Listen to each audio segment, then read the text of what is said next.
Welcome back to another episode of the Conscious Energy Officer Show. I'm your host, Grant Parr, and I'm with my two trusty, awesome co-hosts, Grant Betchart and John Costanzo. What is going on, fellas? What's up? What's up, Grant? What's up, John? How you guys doing? Doing good.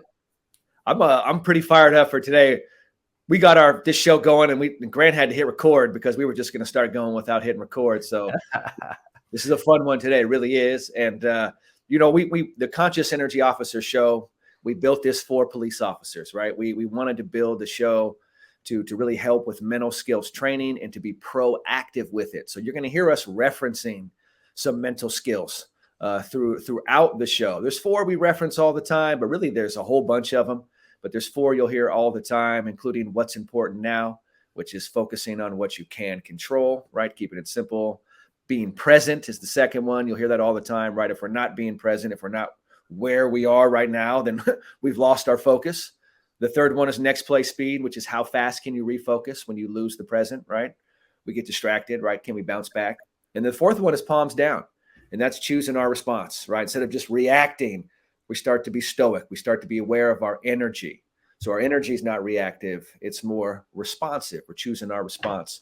So palms down is that ability to choose your response under pressure, which of course we know that who has more pressure than police officers. So we're grateful to do this show. And John always kind of keeps us going with like a story or a topic or a way to kind of guide the show. So grateful to do another one today. And John, why don't you let us know what we're doing today? All right. Yeah, we really would have kept going without hitting record. This is kind of how it goes here. Right. Today we're going to talk about stories. A lot of meanings here with stories. You know, a lot of times we tell ourselves stories and we can make something that's very basic and small, like a little wave, into a hurricane. You know, we allow it to unravel within ourselves, and we talk about winning the war within. So it's like, how do we, navigate the stories that we tell ourselves? Right. So we'll just we'll start there and just jump into it.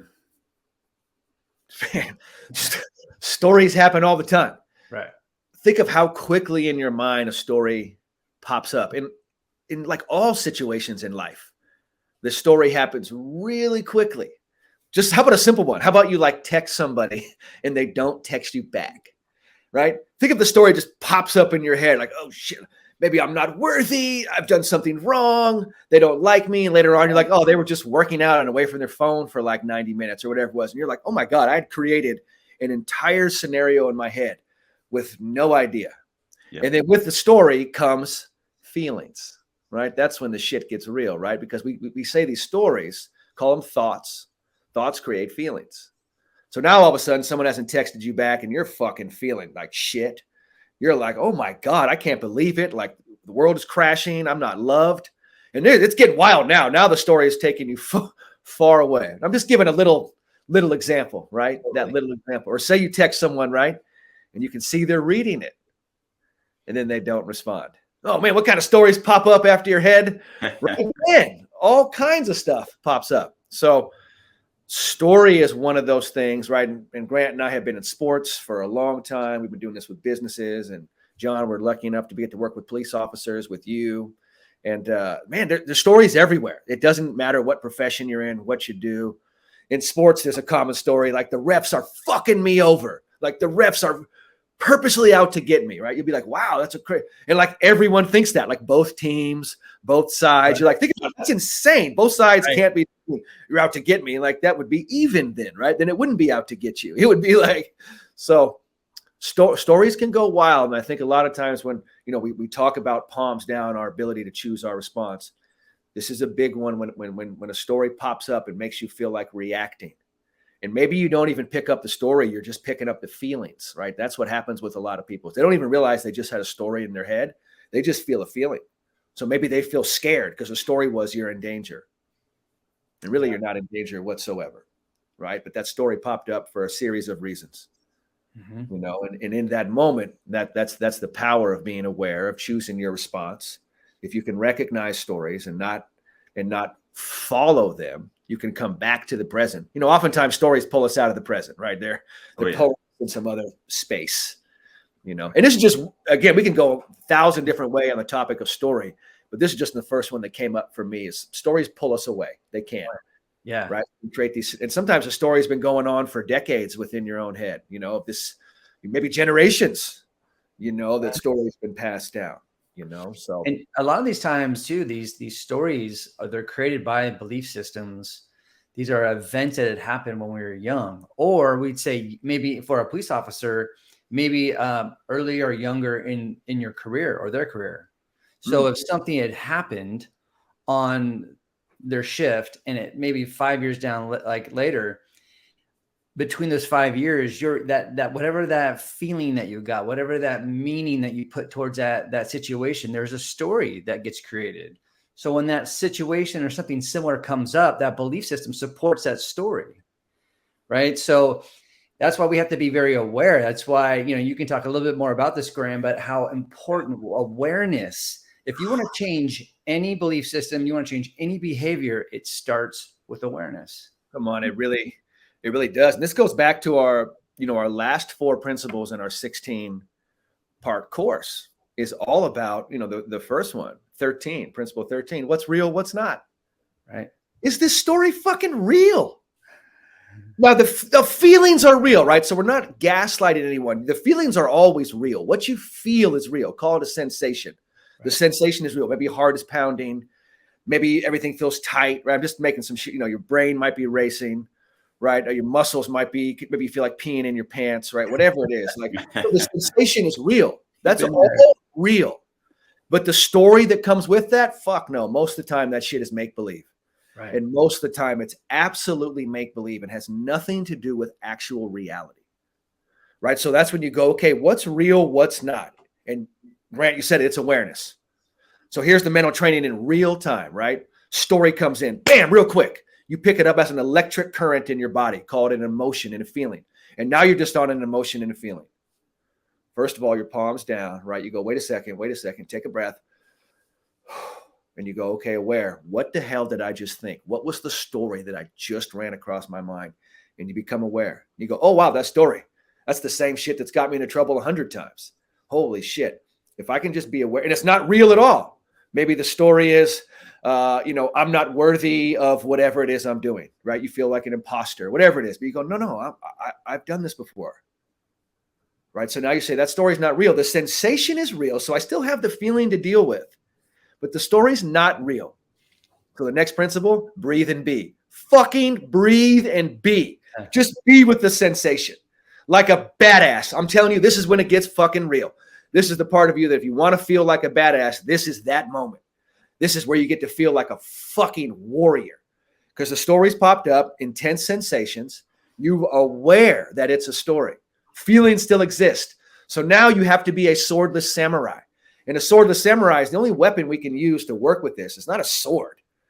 Where's the story? It's not like outside of me. I can't like go start cutting shit down outside of me. The story's within. Right. So a swordless samurai takes a breath and you just be with it. You be with it.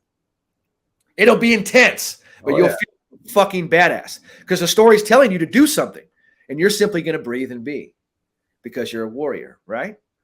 Now you move on to the next principle, which says build the bridge. If you can breathe and be, you're literally starting a new story. And then you're building that bridge right then because you didn't react. You chose your response. A new story is emerging. You're building the bridge with every breath. And this is called taking that step with faith because you won't see a step in front of you, but you'll feel it.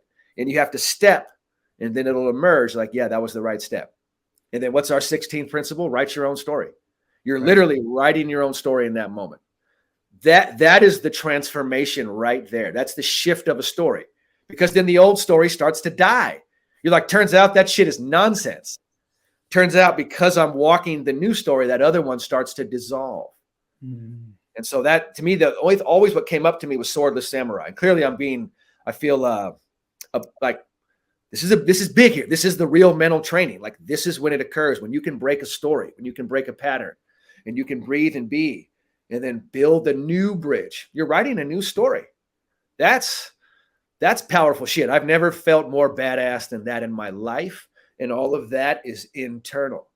All of that starts from within. But going back to Grant, it starts with awareness, right, John? You have to be, okay, there's a story going on. I feel feelings. Let me breathe. Let me pause. Let me choose my response. And let me move with grace and composure right now. And then that's a new pathway. And changing a story you might be changing generations. You might be changing a generational thing that's come to you. And now anything after you, your kids, your family, your friends, you're passing along a new story. That's why I'm so grateful to do this here with police officers, because that's what a conscious energy officer is we shift the story. We change it, right? And we live in reality. And we come back to the present and we're like, no, we're on top of our shit. We're owning our shit. Yeah. I think where we get in trouble with stories is I think it starts with control. We want to control where our next step is, but in reality, we can't. We can only focus on that next step. There it is. If we're dealing with somebody else, we can't control how they respond, but we can control how we respond. Exactly. And that's where you start writing your own story. That's where you start looking at each step versus looking at the destination. So I think control, there was another word that was popping up as you were talking, control and surrender. Surrender is a big one, right? Because we can't control. So we need to surrender that need for control, that need for the instant gratification of that response. And then, I think, 70% of our thoughts tend to go negative. So understanding that 70% of your thoughts are going to try to write that story. When you're present, you're not in tomorrow. You're not in yesterday. You're here in this moment. And then when you realize, okay, what can I really control here? I can control my response. I can control my breath. I can control not trying to control, just surrendering it and just being here in this moment. Totally. Right? That's it exactly, John.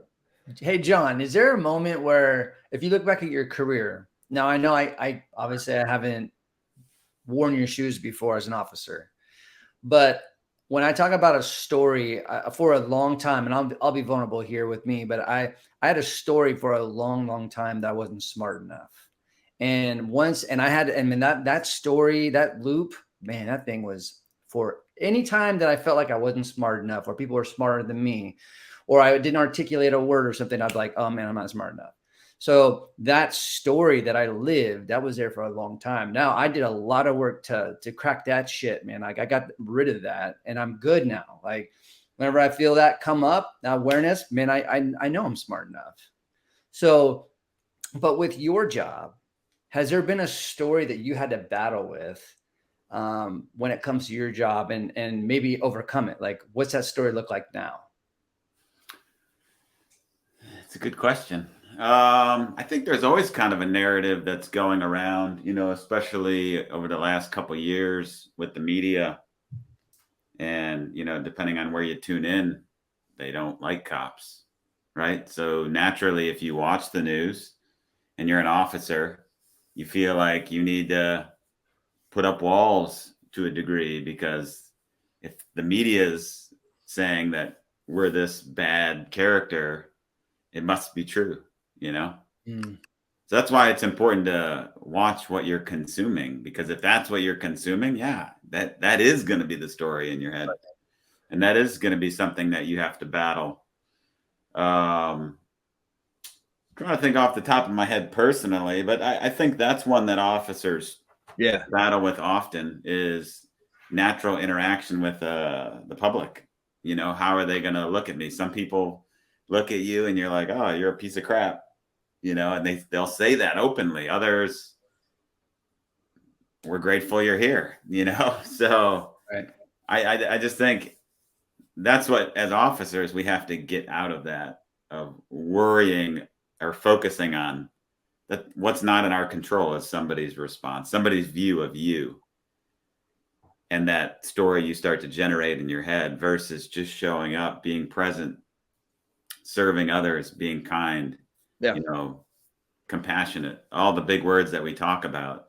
It really changes everything. If you see yourself, really, that's really that's a hell of a story too that's out there, And so one of the really important skills is learning how to let something come through you and let it just go right through you, right? That's the compassion. Instead of grabbing on to a story and then being like, yeah, and then making it real, the compassion allows other people to have their stories. Like, so for example, someone's like, yeah, you're fuck you, cop. And you're like, okay, like that's a story coming from them. Who knows where it comes from? Maybe they've had trauma. Who knows? Or it's from the TV. But the skill is compassion goes, hey, I understand why they have that perspective. And then what that's going to do is let that story just come right through you and come out and leave.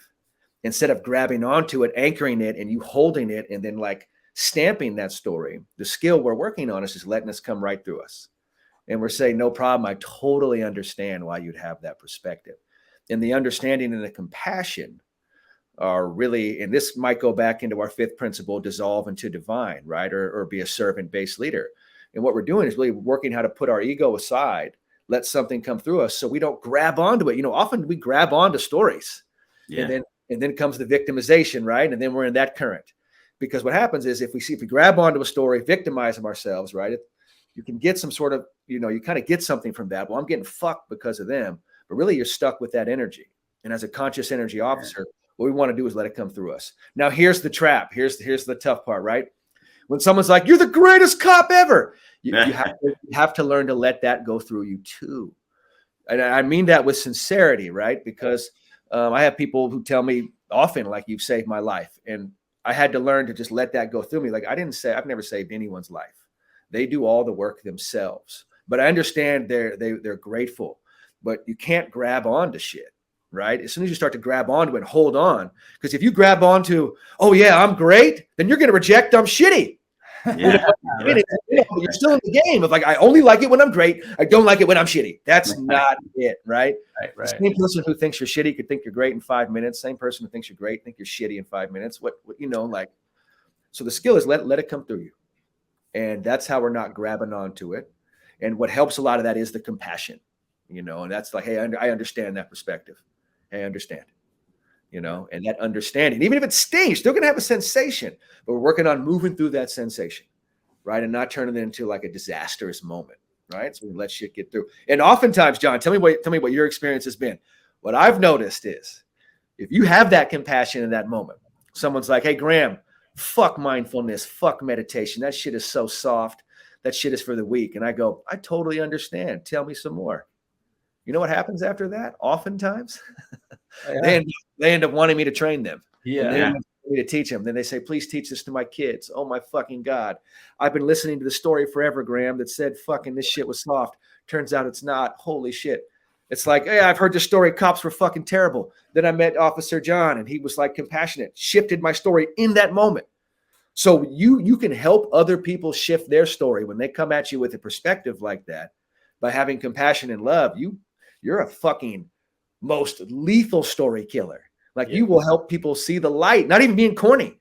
They'll be like, holy fuck. Like, because they're expecting you to react like the story they see. Yeah. But if you shift that, totally, that's called mind blowing. Yeah. You know what I mean? And then that shifts it all. So I've had a lot of stories come at me in mental training. I mean, the stigmas are pretty much down on mental health, but there's still an occasional stigma. But really at this point, people know how valuable this is. But there's a lot of cultures that can still be like, hey, this isn't for us, or we don't want to do this shit. So you do have to be aware of those stories in different cultures that this isn't for them. But yeah, I've definitely experienced. I know exactly what you're talking about. And from my experience, I felt the feeling when they initially attacked me, verbally. But then I gave it a minute, palms down. I chose my response. And that's that one story about the one guy who was, what was he doing? I think he was indecent exposure. So he was showing himself to women, and we stopped him, and he was really upset. And he called me a 14-year-old. He's like, remember, he's like, you look like a 14-year-old.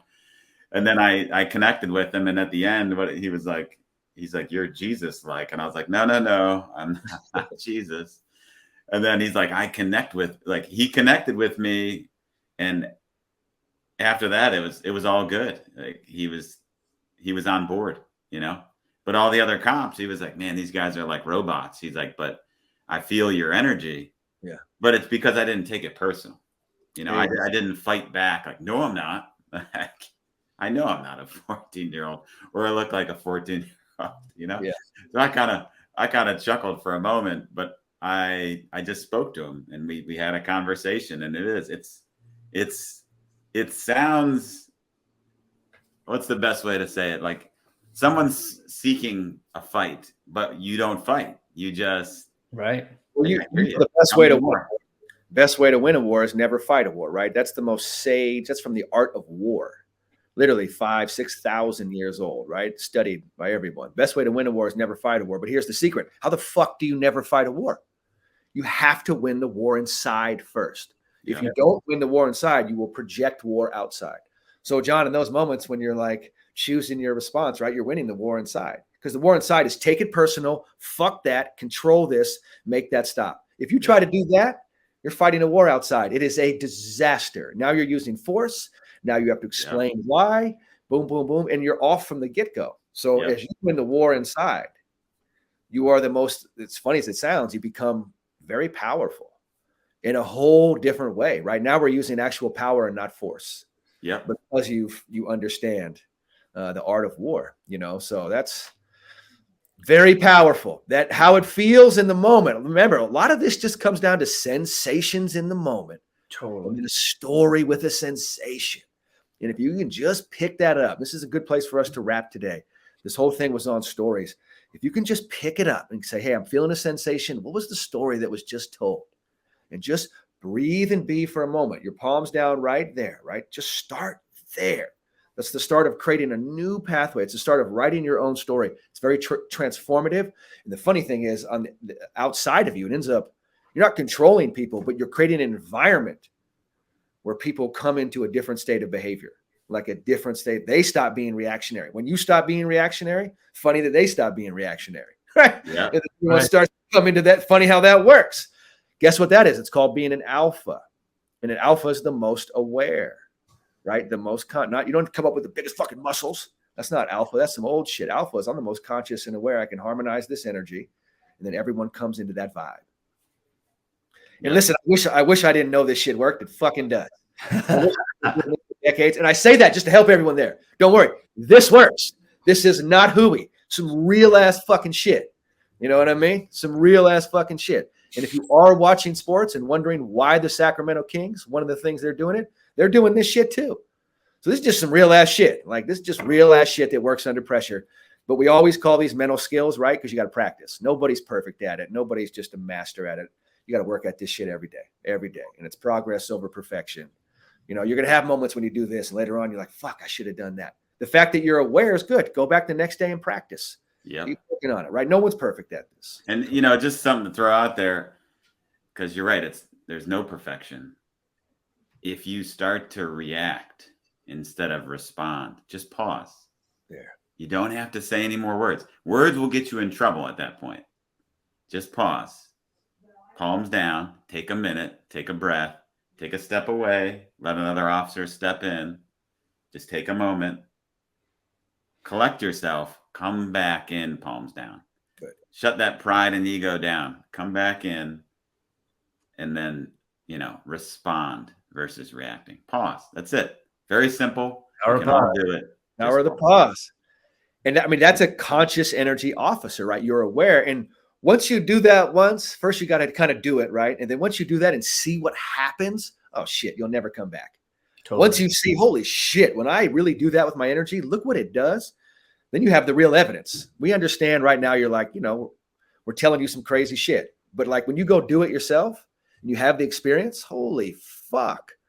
Then you're like, this is real. You know what I mean? Like this shit is real. Oh yeah. So, absolutely. Hey, good work, everyone. Thank you for your work. Great police officers out there. Great job. Grant, John, great job. Great show.